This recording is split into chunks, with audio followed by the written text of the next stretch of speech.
Selamat datang di tata cara membaca informasi dalam sertifikat elektronik. Sertifikatnya mana? Oh maaf, lupa dikasih.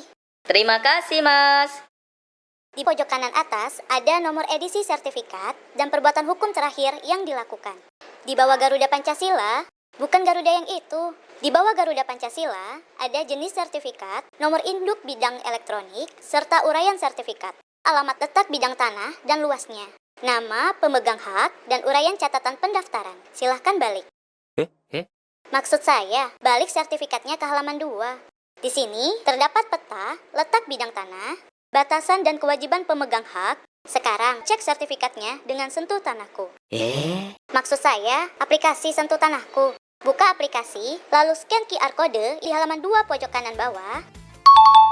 Gimana? Pakai sertifikat elektronik lebih praktis kan? Ayam jago